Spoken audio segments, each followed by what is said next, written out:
Alrighty, well, welcome to part 3. This is Occult Connections. And in this part, we're going to be looking at some more worrisome evidence. So far, we've kind of scratched the surface, where we looked at apostasy and the fruits of the Adventist church in terms of apostasy. We looked at Ron Wyatt. We looked at, various apostate forces and people, especially recently with all the ecumenical stuff. In this part, I want to review the associations of the founders to the occult and Freemasonry. There are some very interesting things I want to present to you, and ultimately, again, if you are SDA, my encouragement to you is please be open-minded. Remember what I said at the beginning. I have nothing against SDA people. Just like I have nothing against Catholics, even though I'm constantly exposing the Catholic Church. I have nothing against SDA people. In fact, I want you to be edified with the truth and to get out of her Babylon, this paradigm, before it's too late.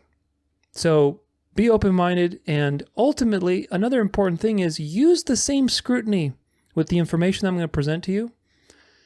Use the same scrutiny that you would for other people, like the Pope or, whoever, all these ecumenical apostate Protestants. All the associations that you use, like, oh, Billy Graham was a Freemason. Well, how do you know? Well, look at his this, look at that, look at this. If you use the same scrutiny on your founders, you will be shocked. You really will. This is not designed to insult anybody, but it is designed to piggyback the previous points about the one true church, which again is not something that man declares and names, but rather what God says and what God names, by bringing the born-again believers into reconciliation with himself. The true church is invisible, it's chosen by God, and it suffers zero apostasy because it cannot apostatize. God's name is on the line, which we will see in a future section. But without further ado, let's take a look at it. This is a YouTube video. Just some lady, we're going to look at this. This is Ellen White's tomb, or, headstone, whatever.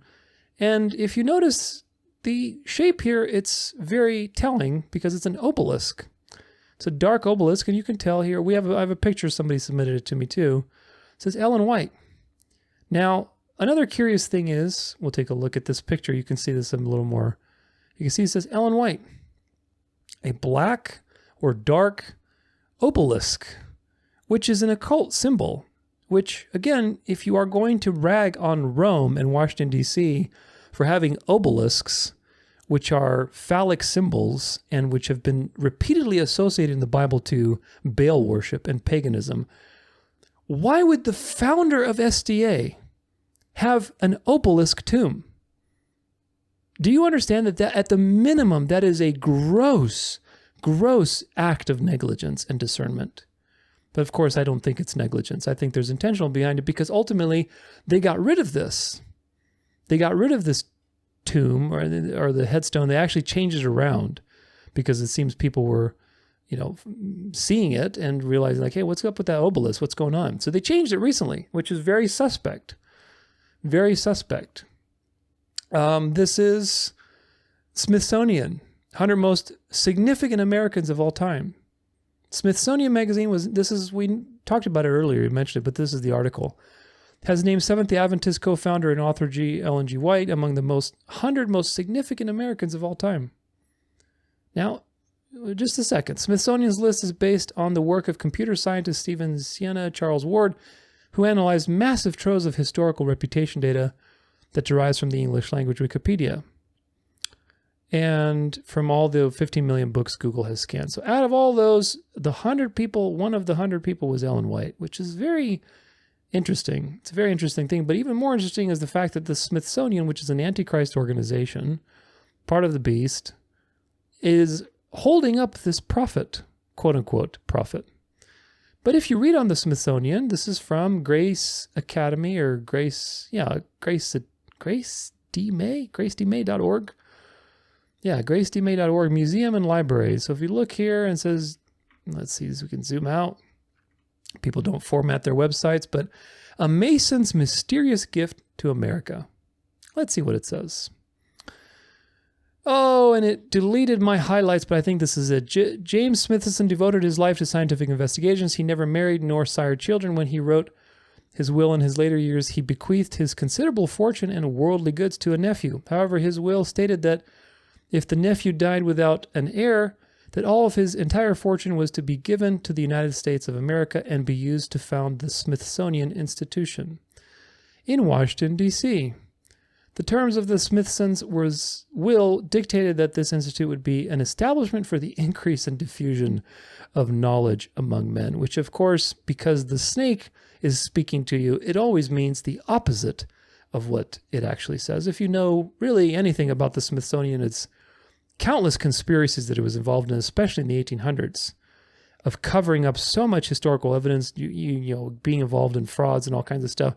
It is a very suspect institution. So the question is, a Smithsonian institution, which was ultimately created by a Freemason, has been involved in a lot of very dubious and nefarious schemes, and is lauding this particular person, Ellen White. That's just very weird. That is very, very strange. But of course, if there's a behind-the-scenes system that you are not aware of, a shadow government, a shadow religion, then maybe there's something more to it. This is from Adventist Review, The Way of Life. These 4 illustrations reflect the growing understanding of the plan of salvation experienced among our church pioneers. Notice the progression in each version. Yes, indeed. Please notice the progression immediately from the first to the second. Now, what do you see in this first drawing? This is an illustration made by Merritt G. Kellogg, older half-brother of John Harvey and William K. Kellogg. The illustration was first advertised in the Review in the May 27, 1873 issue. Kellogg published a 15-page booklet explaining the picture that same year. Evangelists used it to explain the relationship between law and the gospel. So they had this little picture that was supposed to point you to the gospel, which again, you know, you don't need pictures. Paul didn't have illustrations. Faith comes by what? By hearing the word of God. But look at this first illustration. Does anything particularly stand out to you as I'm looking at this? Well, of course, the first thing that you see, really because it draws your attention, is this all-seeing eye right in the middle, which is a very interesting situation because an all-seeing eye is a very specific symbol.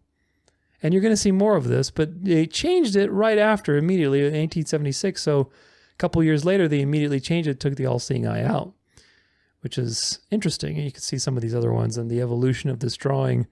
So, of course, you know, you don't have any sense of it. But the first one was this all-seeing eye with radiating light outwards, which is a Masonic symbol. Freemasonry was well in its, movement by then.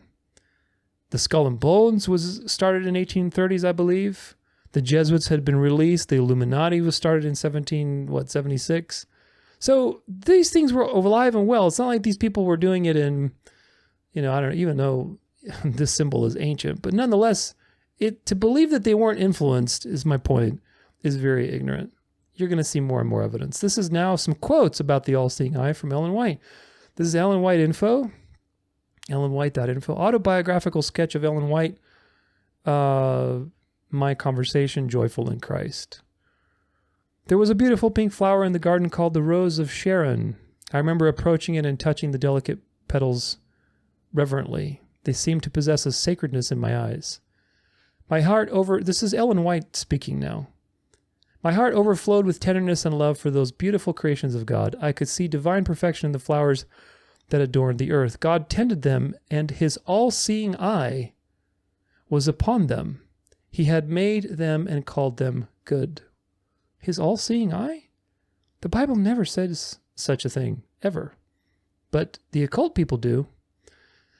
The Ellen White Research Project, trutherfables.net, exposing a subtle attack on the Bible's authority. Steps to Christ by Ellen White, Chapter 3, Repentance. Man looketh on the outward appearance, but the Lord looketh on the heart, the human heart with its conflicting emotions of joy and sorrow, the wandering, the wayward heart, which is the abode of so much impurity and deceit. He knows its motives, its very intents and purposes. Go to him with your soul, all stained as it is. Like the psalmist, throw its chambers open to the all-seeing eye, exclaiming, "Search me, O God, that you may know my heart and know my thoughts, and if there be any wicked way in me, and lead me in the way everlasting." So submit your arms to God's all-seeing eye, which is, again, a very strange term, and we'll talk about this in great detail because it's not just like a random term she's using. This is from E.G. Writings, The Signs of the Times, August 11th, 1881, Backsliding of the People. We repeat what has been so often said before, that among the people of God today are dangers similar to those that well nigh destroyed Israel. The command, "Thou shalt have no other gods before me," was spoken from Sinai for every soul that should live upon the earth. We can no more free ourselves from the claims of God's law than we can hide from his all-seeing eye. Its precepts reached every case, and its claims rest upon all the children of men to the close of time. So again, all-seeing eye, very consistent theme in her writing. Now I want to look at the logo. How do I shoe this? Okay, here's the logo for the Seventh-day Adventist Church, which is very strange. In fact, actually, I forgot to do this. I'll be right back. Okay, I forgot to open this picture, and I just didn't want it to take time, but this is the Adventist logo. A couple strange things about this logo that we'll talk about, but one of the things is that it supposedly got passed and changed very quickly without very few people's input. It was just overnight, because the Adventists used to have the three angels with the trumpets with the background of the earth. Well, the earth, quote unquote. But anyway, that's a different story. Nonetheless, this got changed, and it's got some very strange things about it. First and foremost, if you look, for example, at the cross, again, it's like you can tell that this is a straight line here, and it's designed on purpose to show you the length of this side. And the cross ends at the book. So anyway, what's my point? My point is, if you, let's see if I get these files all in order. You see, if you follow the shadow, the negative, it's an upside down cross. Now look, people can call me a conspiracy theorist, but this is just really weird. Anybody who does design is aware of such things. I do design. I don't consider myself a professional designer, but I know how to design. I think I do a decent job, but ultimately you could see it like, whoa, that's just glaring. That's a glaring error. So again, let's see. Oops, that's something for later. Where is it at? There it is. You see? Cross, no cross. Cross, no cross. It's designed to show you that this part is longer than the part at the bottom, meaning it's upside down. I doubt that that's an accident, ultimately. I really do, because this is very strange. But it has a lot in common with other things. Like, other people have exposed this to be part of these ecumenical types of movements. Like World Council of Churches has these little wavy waves. Faith Freedom Coalition, wavy wave. Muslim Public Affairs Council, wavy wave.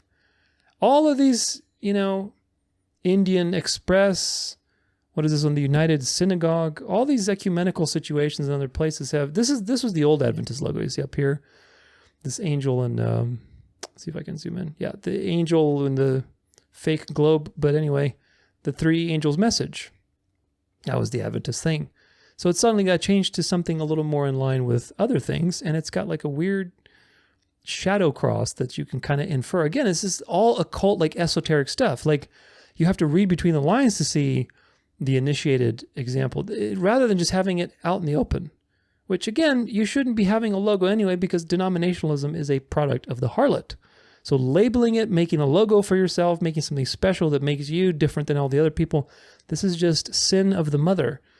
It's pride. But anyway, that's just kind of something. If you look at, for example, the Dallas Theological Seminary, I exposed this in my the Great Delusion series.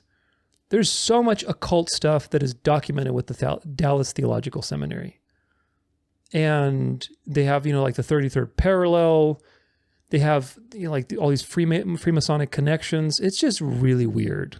And of course, Dallas Theological Seminary was one of the main places for the whole dispensationalism new thing to be broadcast to America. So it's just a pit of deception. And what's their logo? Well, they got these little wavy waves, the threefold flame, which is an occult, New Age, false Christ type of thing. And they say, oh, it's the Bible and it's the Holy Spirit or the Trinity or whatever else. But again, if you know what there is to know about esoteric, Esoteric is on inside. Exo is outside, like exoskeleton.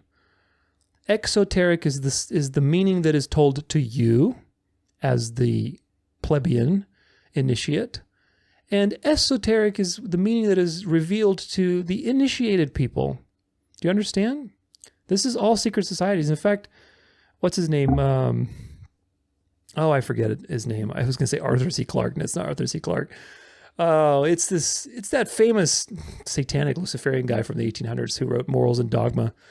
I forget his name right now. Anyway, he wrote in there that the purpose of Freemasonry and secret societies is to purposely deceive people and purposely give them wrong interpretations of what symbols mean to keep them in deception, that only the people who are at the top. Albert Pike, that's his name. Albert Pike, not Arthur C. Clarke.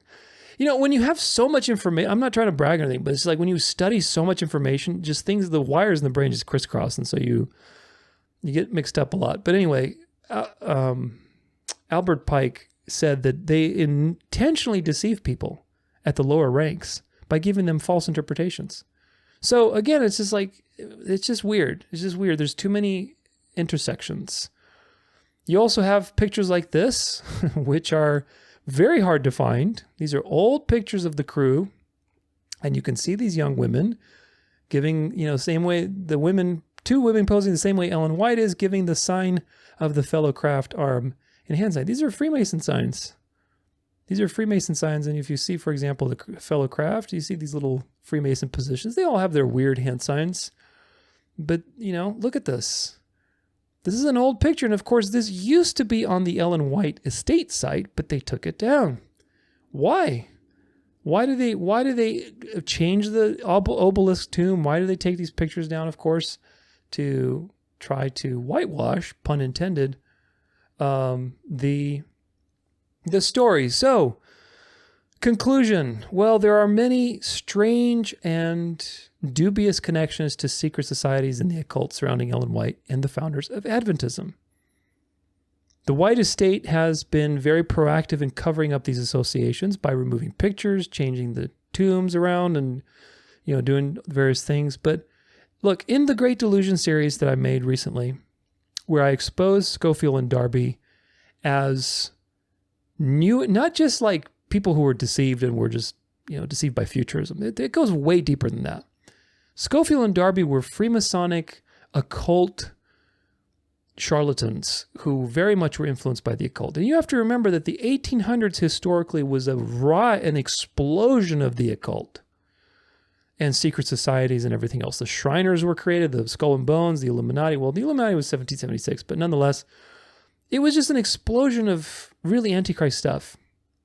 Okay, and we looked at, in that particular series, on the occult connection for Darby and Scofield, we looked at the writings. We just sampled their writings. Much more in depth than we did with Ellen White, but nonetheless, they use terms that are New Agey terms, that are very similar in respect to paganism and Luciferianism and all these people who are basically Antichrist. So it's very clear these people were influenced by the occult and other evidence that we have in there as well. So the question is, with all of this, when we can see Ellen White with her all-seeing eye, and the all-seeing eye on that first illustration, and all of these occult associations, are we to believe that these people somehow were miraculously immune from the influences of the time? And of course, Seventh-day Adventists will try to argue that, oh yeah, they were the true remnant church. God chose them out of the fire and basically give them the true light. Well, I hope that you're starting to see that it's not the case. And what does it mean if that's not the case, that you've been deceived? The Bible says that the eyes of the Lord are in every place. We can look at a few places that are very important, because the whole one-eyed thing is an Antichrist thing. It has nothing to do with God. It has to do with the God of this world. Proverbs 15 verse 3, the eyes of the Lord are in every place, keeping watch on the evil and the good. The eyes, plural. 2 Chronicles 16 verse 9, for the eyes of the Lord run to and fro throughout the whole earth to give strong support to those whose heart is blameless toward him. You have done foolishly in this, for from now on you will have wars. Jeremiah 16:17, for my eyes are on all their ways, says the Lord. They are not hidden from me, nor is their iniquity concealed from my eyes, plural. not from my all-seeing eye or even my singular eye. Zechariah 4 verse 10, for whoever has despised the day of the small things shall rejoice and shall see the plumb line in the hand of Zerubbabel. These 7 are the eyes of the Lord, which range through the whole earth. Eyes, plural. Hebrews 4 verse 13, and no creature is hidden from his sight, but all are naked and exposed to the eyes of him to whom we must give account. Do you understand how profound this is, that the Bible reveals to you a truth that distinguishes the true God from a very common symbol that the occults used for their God? What is their God? It's the God of this world. It's Lucifer, and it's represented by one eye. And you'll see the connection there because there's a very important connection that they have. But their God has one eye. It's the all-seeing eye, especially that term, all-seeing eye, is a term of the occult. It's a term of Freemasonry. It's a term of witchcraft. It's not a term that the Bible ever uses for God. The Bible never says all-seeing eye, singular, or all-seeing eyes. It just says nothing's hidden from my eyes. So very important that God is always eyes, not all-seeing eye and not eye singular. So the point is that this is a deliberate occult reference. It's not from the Bible that this is being put. Combined with the initial drawing that we saw of the plan of salvation being with an all-seeing eye, and with the Freemason connections, the tomb, Smithsonian propping up Ellen White, I mean, it's just very strange, I think, at the very least. Zechariah 11 verse 17, woe to my worthless shepherd who deserts the flock, may the sword strike his arm and his right eye. Let his arm be wholly withered and his right eye utterly blinded. Now, of course, the people who are Antichrist believe in their worthless shepherd and their false Christ, and that's symbolized by the left eye. Proof in the pudding is, if you look on the dollar bill, of course everybody's done this by now, but if you look at this pyramid, this is one thing that probably most people have not noticed, which is that the eye on the pyramid is not just like just an eye, it is the left eye. Look very carefully. If you see the eyebrow here, it's thicker on this side, and it thins out towards here. Now again, the occult is all about mirror image, illusions, esoteric, so you have to understand, well, this is looking outwards towards me, so you flip it around. You understand? It's actually looking, you got to flip it around so you understand which eye is it. And if you do that, it's which? The left eye. The left eye is the one that is looking at you. Why? Because the right eye has been blinded. It's the worthless shepherd looking at you. The God of this world, the false Christ. Who knows whether that false Christ will appear or not, but certainly Darby and Schofield certainly wanted that. They may do that. Certainly Ellen White was teaching about that too. Now, I don't think there will be a false appearance of Jesus, because I've talked about this in my timeline to the end. They may use holograms or something, but I don't think there's going to be some sort of, Jesus ruling in Jerusalem, and that's going to enforce. I mean, it could be. Look, it's possible. I'm just saying, I think the evidence is more in favor of a worldwide system supplanting itself to the beast. And of course, the Pope will be the head of that. But nonetheless, this whole worthless shepherd thing was very much part of the Illuminati. You look at the Passion of the Christ is all about this one-eyed symbolism. They have their one-eyed Christ that they're promoting through that weird film. I'm sorry to say it, because when I was watching it more in a more ignorant way, I was like, oh, okay, such a good reproduction, but there were some weird things. And once I studied that film, which I break down in my End Time series, either Counterfeit Spirit or Image of the Beast, I forget which one, but nonetheless, we do break it down and expose that movie for what it is, which is Catholic propaganda and occult programming of this one-eyed Messiah that's coming. Now, could that be just a spiritual thing where it's going to be the false Christ that people accept as this Christian nationalism takes over? Or will it be an actual false appearance of Jesus? Who knows? Could be either or. I'm more convinced with the former. But nonetheless, people like Darby, Schofield, Elizabeth Clare Prophet, all of these occultists were lusting for the appearance of Lucifer as the Christ. And of course, the Bible gives you a little hint of that with the worthless shepherd. Again, who knows if Christ will actually appear or a false Christ will appear. But Ellen White also taught about that. Of course, she preached against it in a sense. She kind of warned against it. But as you'll soon see, maybe this was not what you think it is. Maybe Ellen White was revealing the method to you, which is an occult thing that they do. They reveal to you what they're going to do before they do it. So anyway, just food for thought. There's a lot of documentation on Rome and obelisks and all the pagan stuff that SDAs document very thoroughly. But why do you not document that your own founder has an obelisk as a tomb? Why on earth would she have that? But unless there's an occult association. Very strange. There's really no reason to have an obelisk, especially given all of the facts that we've looked at and all of the influences of the 1800s. Remember historical context. SDAs love history, so let's review some history. Age of Enlightenment was happening. The occult rose sharply. You had Ouija boards. You had atheism, evolution. What do you call it?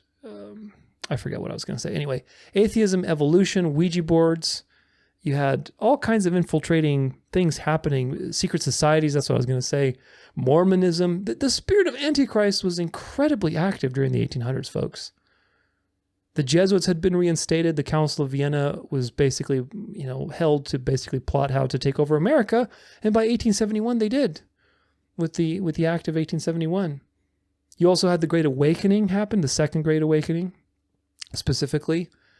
And of course, that was a challenge for the beast. We gotta stamp that out. We need to do learning against learning and get this dispensationalism stuff out in the world, because we can't have people having revival. And of course, America is across the ocean, so that's an extra problem for the Jesuits. The Jesuits were prepping the stage for dispensationalism to take over during the 1800s. And of course it did. And we know that because Adventists document this quite profoundly through like English Protestants, the Oxford Tractarian movement, Maitland, Darby, the Plymouth Brethren, all these type of things. So that's very well documented. Never mind the satanic activity in general of all the 1800s that I just mentioned. So what's the point? My point is, it is absolutely, completely, crassly ignorant to believe that somehow this little ragtag group of people was immune from all of these things happening. That none of those secret societies or Jesuits or beliefs or anything like that infiltrated this group of people. It is a fairy tale. And it's, of course, it's designed to make you say, oh, wow, these people were just chosen by God to give the true light in a world of darkness, when really that's a counterfeit. The true light has already come into the world, and his name is Jesus Christ. You do not need another true light. You have the gospel and you have the Bible. The great disappointment was in perfect timing with dispensationalism coming to the forefront. Now, even Adventists will admit this, that it was indeed perfect timing, because historicism was like, the last bit of historicism was with the Millerites, and of course they had the great disappointment in predicting the return of Christ. And it was perfect. It was perfect timing for dispensationalism to go poof and infiltrate everybody's mind. So the question is, do you think that this being perfect timing was by accident? That's a very good question, isn't it? At the very least, the SDA church was influenced in order to discredit historicism. At the very most, they were double operatives designed to destroy the last bit of historicism and create controlled opposition so that none of this stuff would grow. And if it did grow, it would just go into apostasy and false teachings with investigative judgment, with the false prophet, with all kinds of things. So controlled opposition, revealing the method. Ellen White indeed was the first one, and really the Adventists were the first one to identify correctly who the beast was. Of course, the Reformers did that, but they identified who the beast was, who the image of the beast was, really. Because the Reformers didn't really have an understanding of that. Which is why they got, basically conquered by the beast, because they were still... Remember, Bible prophecy doesn't... There's truth here this is really interesting to explore. Bible prophecy isn't obvious until it's about to be fulfilled. I should say the closer it gets to being fulfilled, the more obvious it becomes what the truth is regarding a particular prophecy. Kind of like how Daniel in Daniel 9 perceives that the 70 years of captivity is coming to a close. So now there's something that needs to happen. He perceived it. Well, the reformers perceived that they were under the beast system. They were under the papal power. But because it was not yet fulfilled for the papal power to have the mortal wound, they were still in the middle of it. It was still a couple hundred years later that this would happen for them. And so what does that mean? Well, it means that they weren't able to, it was cloudy. They weren't able to see completely. They differentiated, well, maybe the beast started here and it ruled to there. So they disagreed about historical interpretations, but they knew this papal power had to be the beast system. And this is why the papacy took advantage of it and discredited them, because they couldn't agree on a particular thing. They couldn't agree what the image of the beast was. They couldn't really fulfill the meaning of that. And of course, a couple hundred years later, the mortal wound happened. And now in the 1800s, 1844 specifically, when the Great Disappointment happened, by then you had a lot more history that's happened, and it was clear that the papacy did take the mortal wound, and then we could time that from when it actually started to 1798, 538 to 1798, and that was clear. Now, if that's the case, it's going to resurrect. Well, what's the image of the beast? Well, then it's going to be, some sort of Christian nationalist system, because an image is a representation. So all these things started to become more clear. But it's very interesting to me that, again, Ellen White, you will see, is not a prophet. She's not. She really is not. Again, take my word for it right now, and you'll see in the future parts of this plenty of evidence. She's not a prophet. She was never hearing from God. And so the question is, how did she come to reveal all these things? And of course, she did reveal some good things about what is to come, but my position is ultimately that maybe she was revealing the method. She was given these ideas, and of course, the beast knows where it's headed, and supposedly she was probably given these ideas, and you'll see more and more that maybe this is not just such a wild conspiracy. Because again, we know the occult reveals the method. That's part of their method, is to reveal what they're doing ahead of time. And we know that there's plenty of occult associations with Ellen White, with the founders. They had a lot of doctrinal issues. They were subordinationists. They had a very questionable beliefs. The 1800s were full of satanic activity. And it was also in perfect timing to let dispensationalism frolic in the minds of America and everybody else. So all of that adds up to me as a very, very strange thing, really. And ultimately, it just means that they were either very deceived or that they were insiders to create a controlled opposition narrative, learning against learning that would control the opposition and fully control historicism for the beast. And as you can see now, it's very clear that Adventist Church is in line with the Vatican, and it probably has been for a very long time, because they all have the same spirit that guided them. So at the very least, the evidence that I presented to you, I hope, opens the possibility, which again casts doubt on these people. That's my goal. My goal isn't to prove to you beyond a shadow of a doubt that these people were occultists. I think they were. I think they were secret society members, and I'm apt to believe that Ellen White, because I know she's not a prophet, was probably given this information to reveal the method of what's coming, and to also snare people while revealing a little bit of truth with a lie, which is the investigative judgment and all these different errors and things like that. That's my belief. I don't have absolute proof for it, but I have enough proof in what I've shown you that the possibility is there. And I want you to entertain that that is a possibility. Entertain it, because ultimately, as you'll see with some of the things that we're looking at with Ellen White, combined with the previous things we looked at with apostasy in the church, all the bad doctrines that they had, all the continued bad doctrines that people have, like with that pastor who was teaching that Allah is the only God, or that pastor who was defrocked for rejecting the investigative judgment, just proves to you that this is not the true church, folks, that you need to get out of this system. This system is part of the beast, even though it is exposing to you the beast. Do you understand? The Jesuits have always controlled both sides, folks. Learning against learning is not just like counter-narrative. It is infiltration. If you've read The Art of War, there are cultural spies. There's, converted spies. There's all these different kinds of spies that people use. And what does it say in The Art of War? When all the spies are at work, nobody can discover the secret method. And this is the point. Imagine if Seventh-day Adventism was a controlled opposition designed to reveal to you some truth of what's happening, so that they play with their occult magic, but at the same time control opposition to make the historicist perspective look discredited. Because a lot of Seventh-day Adventism has been accused by people who don't know as a cult, as a sect, as a weird religion. Look at those Adventists. They're just so strange. They're just works-based. And of course, I don't believe that. I love my Seventh-day Adventist friends. I do think that you tend towards legalism because you have to as a synergist. You really do. When you're trusting in your own efforts, you're tending towards legalism. You have no assurance of salvation. You believe in very unbiblical doctrines like the investigative judgment. You reject Rome, but you align with the Talmud for your Sabbath because you believe it begins at evening instead of morning, which is what the Bible actually says.